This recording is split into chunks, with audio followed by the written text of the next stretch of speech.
Well, here we are, beginning of March. Took some time off from doing things. I'm going to try to get the gas tank painted. Hit it with some primer, block sanded it, got the highs down, just because I'm anal like that.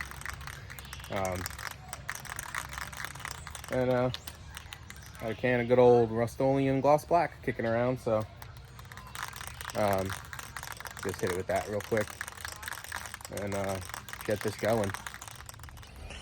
Remember, folks, that little tiny black dot right there at the end of my finger is where the pickup tube inside the can points.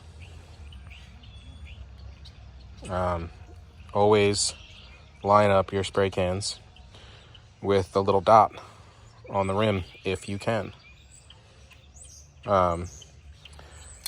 Like spray cooking oil will have that. All kinds of spray cans will have that.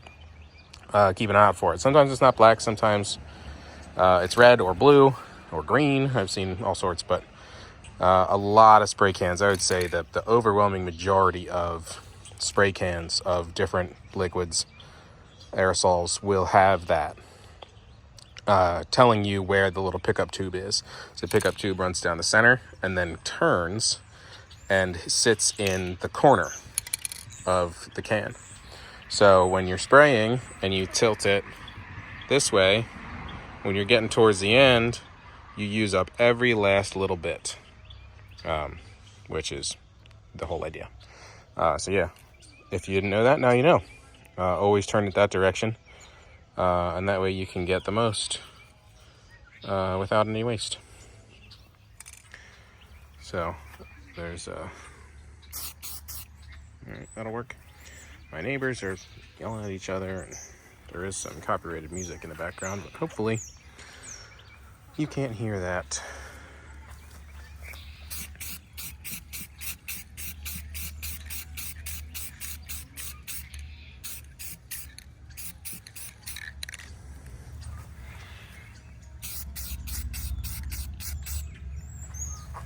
And yeah, I am going very light for this first coat. I just kind of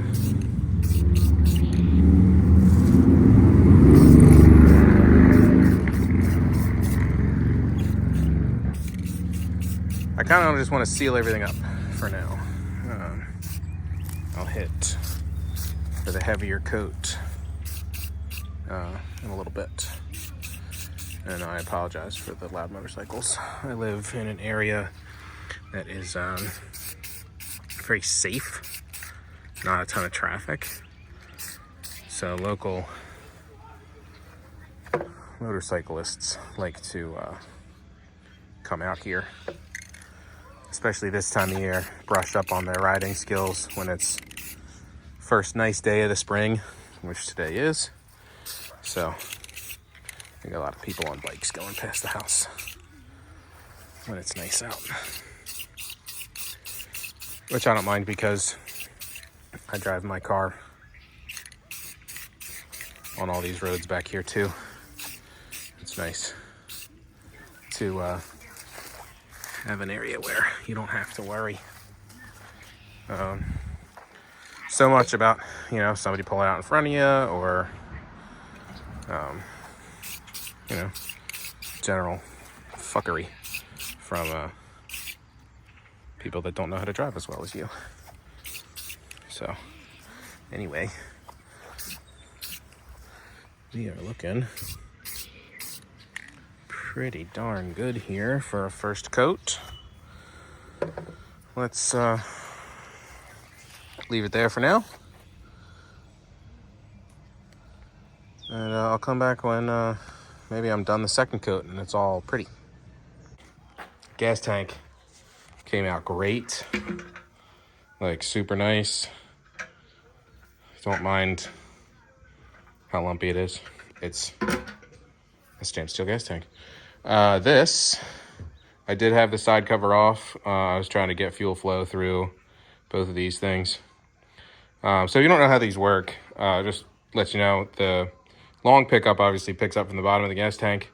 The short pickup is actually the feed to the needle inside the carburetor. The long pickup actually empties out of that hole right there and into a cup. Can't really see it, but there's a cup actually welded up inside. So it's more like an anti-slosh kind of thing.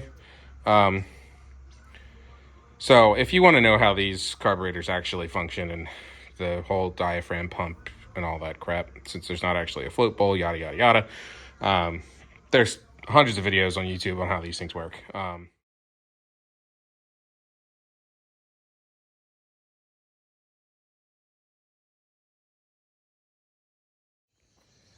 All right, well, we're back on this stupid thing.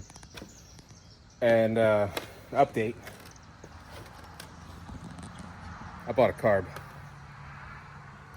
Identical, literally identical. I mean, besides the fact that it's Chinesium, it is identical to the carburetor that is on the machine, which is cool. Same fuel pickups, same choke design, constant speed throttle, all of that stuff's the same, linkage is the same, everything's the same. Even the air filter attachment, literally identical, which is awesome. $40, it's like $39 and change, I think, shipped.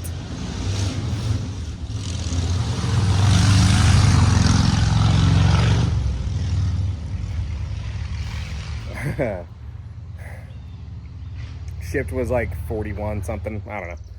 But yep, putting a carb on it instead.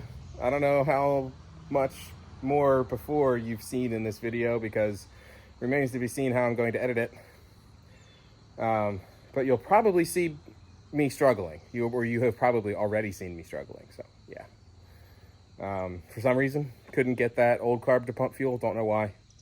And after messing with it a bunch and taking it off a second time, putting it back on and having it still not work, I gave up and spent $40 on a carburetor.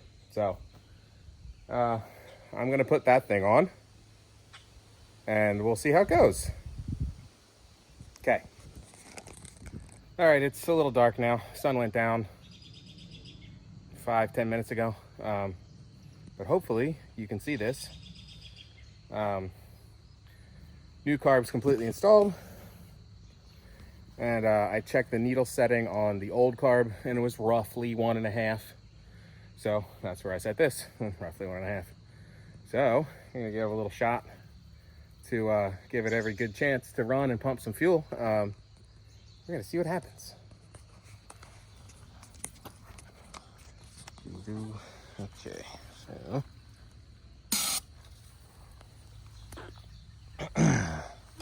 throttle up, chokes off.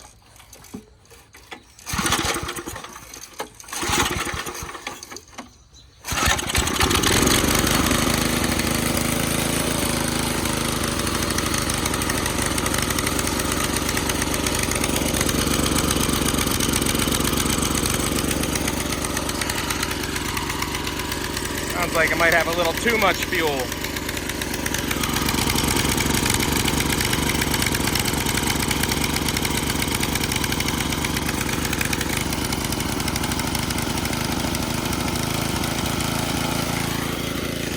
Now mind you, this is set wide open right now, so I want it to be running optimally at wide open. And that's a lot better. All right, it's been a couple days. Had a bunch of stuff to do after work this whole week, so it's kind of annoying. But Friday, don't have to work tomorrow, which is awesome. We're not quite busy enough yet. So I got home at a normal time. Don't have to work tomorrow. Super good. Going to be a good weekend. And racing on Sunday, which is awesome. So second autocross of the season is this Sunday, May 5th. So that tells you what today is, May 3rd of 2024, in case you're wondering. So, kill switch engage. I know, I'm horrible. So, I took that kill switch wire, ran it up to a momentary right here, and then ran it back down and grounded it to the actual like block or a bracket that was on the block. I know, crucify me for not shrinking my heat shrink crimp. I'll do it later. I'm running out of daylight. So anyway, this will be the first cold start, no ether, for this thing. It's got a full tank of fuel.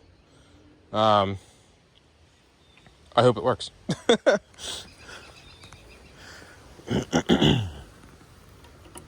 Let's choke it, just because.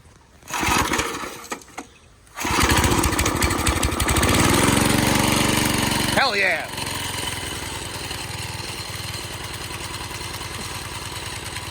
Two pulls. That's awesome. That's so awesome.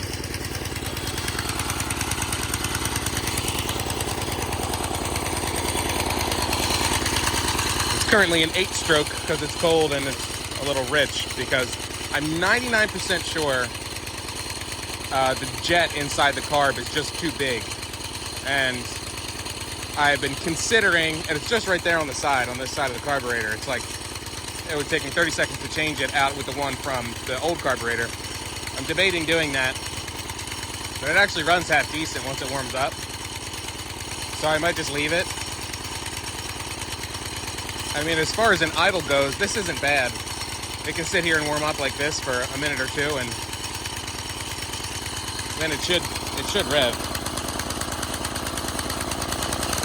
Yeah, it's definitely rich, as you can see on camera, but it's got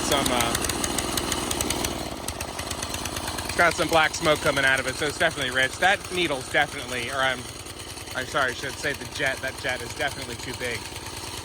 But it's the jet that just came from the factory, wherever that carburetor came from, China somewhere. So I should be able to swap it out with the one from the old carb.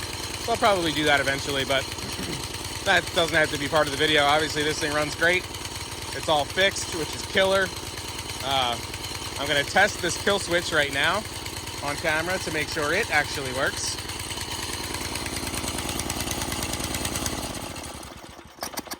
Nice.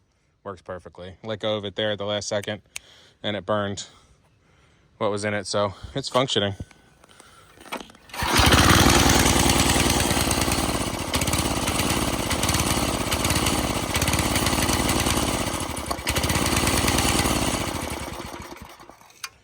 Badass. Well then, I'm pretty happy with that. Finally.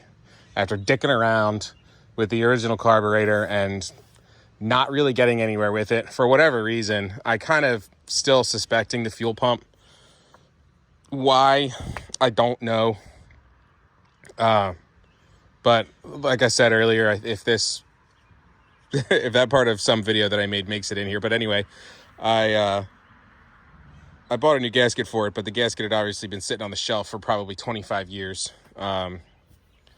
And it was rather stiff. So even though it was like a new in-box gasket, it probably wasn't quite viable enough. That's kind of my theory. But who really cares?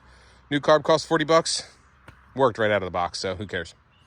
Anyway, I will leave you with some footage of me actually using this rototiller in our garden.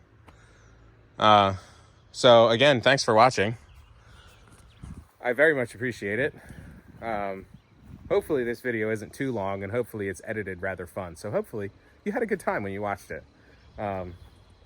Next video coming out, gonna be on that thing, because I just revived it. So watch that one too, please. And as everyone else always says, because it actually really does help, like and subscribe. As dumb as I feel saying that. But yeah, that's that revival. If you can call it a revival, I put a battery in it and turned the key and it ran.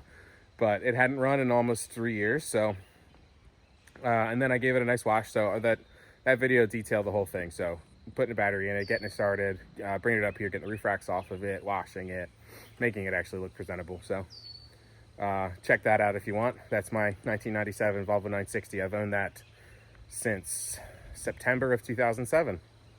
I've owned that car a really long time, and it's the car that kind of, I think I said this before, or I'll say it in this video, in the video of the car, but it made me a lot of friends. And a lot of those friends are friends for life, people that I still talk to every day. So yeah, watch that video. If you had a good time watching this video, that one will maybe be at least a little entertaining as well. And probably short. That'll probably, hopefully only be like maybe 15 minutes. This one, I don't know. Gonna try to keep it under 30, but we'll see. Anyway, thanks. Take it easy.